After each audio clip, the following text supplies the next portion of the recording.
Well, hello everybody, and welcome back to the Ultimate Fashion History's Fave Film Fashion series. This time around, we're going back to 1962 for one of my personal all-time favorite movies, Lolita, directed by Stanley Kubrick, based on the novel by Vladimir Nabokov, who also wrote the screenplay, although not much of his screenplay actually made it to the final cut.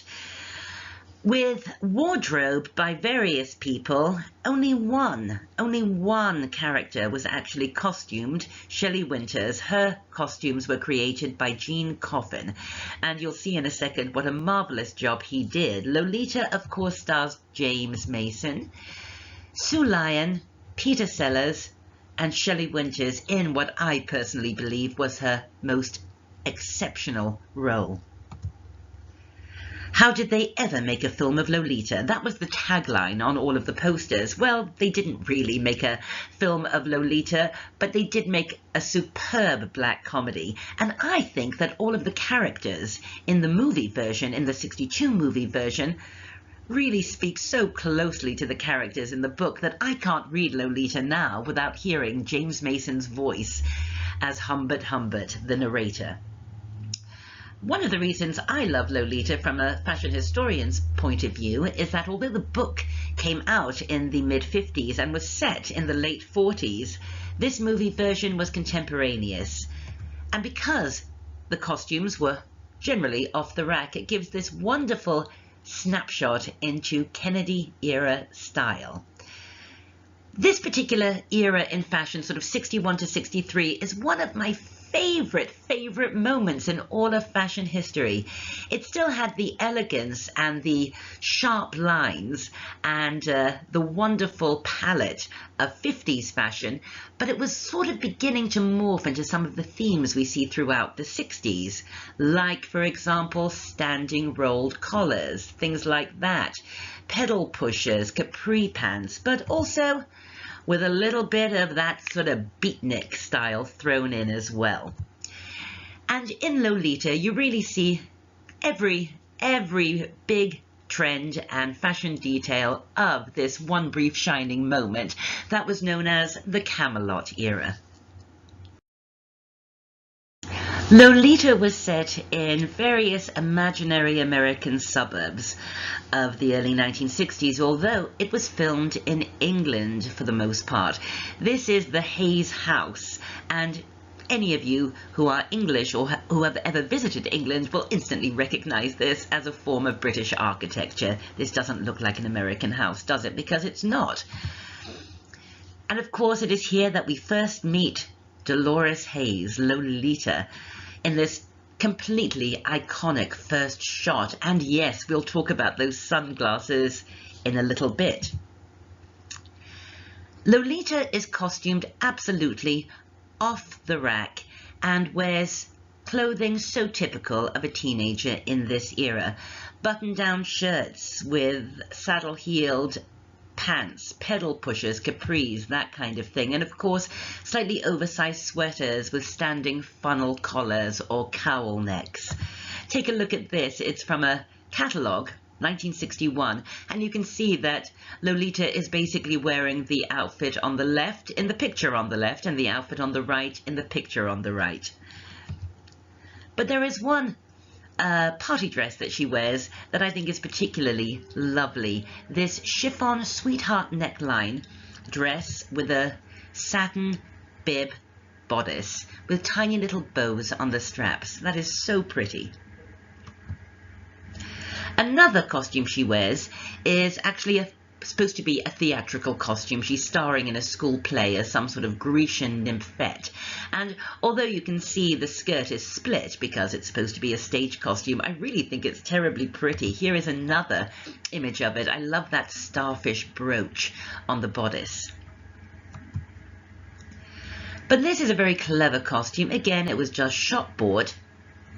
A very innocent looking white gingham button-down shirt dress with new look skirt and a little cardigan. This outfit is seen in a particularly sort of fraught moment, a sort of turning point in the story, where Humbert Humbert and Lolita are going to spend a night in a hotel together. And I think it was quite deliberate that they put Sue Lyon in a dress that makes her really look like a little girl, almost like a doll. However, this is so brilliantly offset by her shoes, these very grown-up lady stiletto heels with winkle picker toes that she seductively removes while lying on the hotel bed. Really clever use of shoes in this scene, because they undercut her innocence with her sort of seductiveness so perfectly. I want to talk about her hair. Some of my students, when I showed them stills from Lolita in relation to Kennedy-era teenage costume, they're kind of baffled by her hair. They think it's very odd, these bouffant bangs that she has, but don't forget, this was the era of the bouffant. Hair in the 50s and 60s, atomic age hair was all about shapes, new shapes. Think about the atomic age itself. It was obsessed with new shapes, the boomerang shape, for example, and this obsession with newness and new shape was reflected in hair that really was all about achieving odd shapes. So a bouffant fringe, knowing that this was the era of the bouffant, isn't as odd as it might initially look. In the original novel, Lolita was only 12. Now, this would not go down well with the censors in 1962, so they upped her age to 14. Still very young, although her age is never really discussed in the movie. It's sort of implied she's in her mid-teens. And the studio also said that whoever played Lolita would have to have large enough breasts so that she would read more like a young adult, a young woman, rather than a little girl. So one of the reasons Sue Lyon was cast was because of her bra size. However, I'm so glad that she was, because she was only 14 when she played the role, but she gives such a remarkably good and nuanced performance. Sue Lyon went on to make another couple of movies. Her following movie, I believe, was Night of the Iguana, in which again she plays a teenage seductress. I really wish she had gone on to have a full career in the movies, because she was so remarkable at such a young age, but I don't think she could ever really shake the Lolita image. Take a look at this. It's from a magazine. I'm not Lolita, actress Sue Lyon hopes people know she doesn't live her part. Well, of course she didn't live her part, but I don't think anyone can ever escape the idea that Sue Lyon is Lolita. But my favorite performance in Lolita, in fact, one of my favorite performances on film, is that of Shelley Winters as Lolita's mother, Charlotte. Shelley Winters should have won the Oscar for Best Supporting Actress for playing Charlotte Hayes in Lolita. However, Shelley Winters had already won 2 Supporting Actress Academy Awards, and she wanted to be nominated for Best Actress. So she didn't put herself up for Best Supporting Actress, even though the studio wanted her to. She went for Best Actress and didn't even make the final cut because it was deemed that her screen time wasn't sufficiently large enough.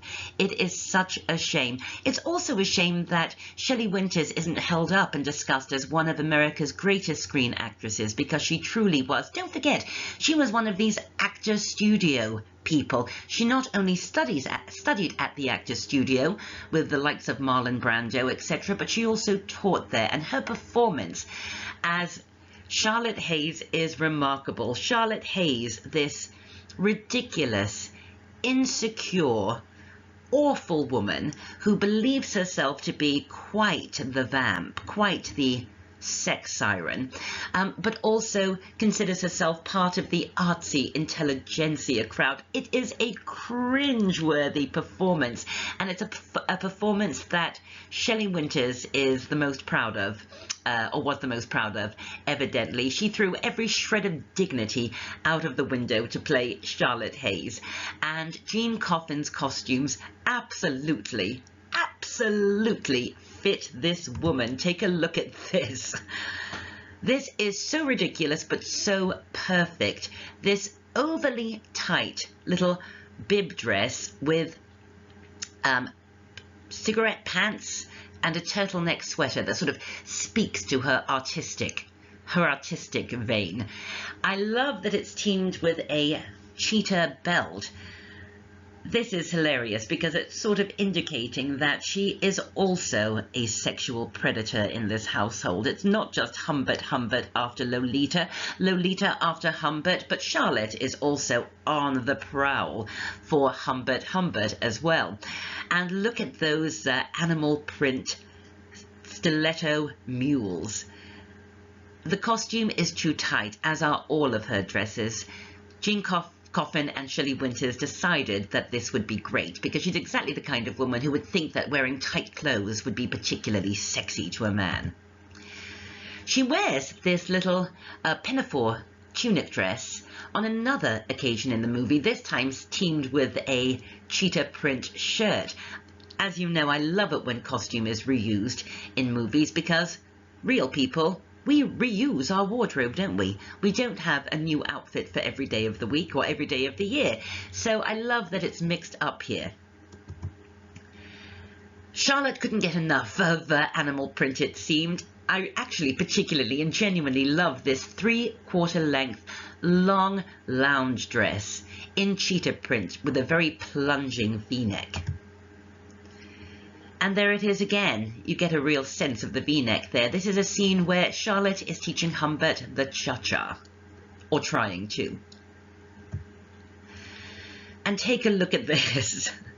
This very, very plunging off the shoulder black top, again with black cigarette pants, and teamed with this big souvenir hat, which sort of reflects the big straw hat we see Lolita wearing. On Lolita, it looks sexy. It looks fabulous. On Charlotte, it looks ridiculous.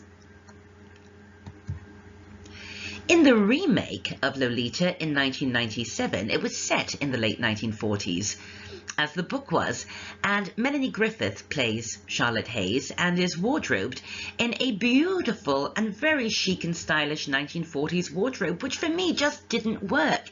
Part of Charlotte's ridiculousness is that she really has no dignity, and not only was Melanie Griffith dressed with too much dignity, I think she actually played the part with too much dignity. Another wardrobe of note that really speaks to this specific moment in fashion history is the wardrobe worn by Claire Quilty's artsy beatnik sidekick, Vivian Darkbloom. And Vivian Darkbloom is an anagram of Vladimir Nabokov, isn't it? I absolutely love her all-black wardrobe and her beatnik bangs. And her artsy jewellery, her arm cuff there, and her all-black plastic Macintosh. All of these really speak so perfectly to that moment when the actual beatniks had sort of filtered out, but had filtered in to real-life retail. So clever. And now we will talk about those heart-shaped sunglasses, arguably the most famous sunglasses that ever appeared on film. But here's the thing, they didn't. Take a look at that iconic scene when Lolita seductively lowers her sunglasses. These are regular tortoiseshell cat-eye sunglasses. She never wore the heart sunglasses in the movie. She wore them for a promotional photo shoot. And legend has it that the reason they put sunglasses on Sue Lyon for the photo shoot was because she had a sty on her eye that day. I don't know if it's true, but if it was a happy accident, because we cannot see these heart-shaped sunglasses without thinking of Lolita, can we? The photo shoot was undertaken by photographer Bert Stern, who I think all of you probably remember from his iconic series of photos, The Last Sitting with Marilyn Monroe. Well, just for fun, we are so familiar, aren't we, with this wonderful first glimpse of Lolita sunbathing in her Ramsdale garden and seductively removing her sunglasses the first time she sees Humbert Humbert. Well, I thought you might like to see Lolita from behind. And there she is, Sue Lyon, on a soundstage filming that moment, being directed by Stanley Kubrick. Well, I hope you've enjoyed this episode of Fave Film Fashion on the Ultimate Fashion History. You can contact me through my website, amandahalley.com. Join our Facebook group. I'll be back very soon with more Fave Film Fashion. So to subscribe, you know what to do. Just click the little circle. And as always, thanks ever so much for watching. Bye for now.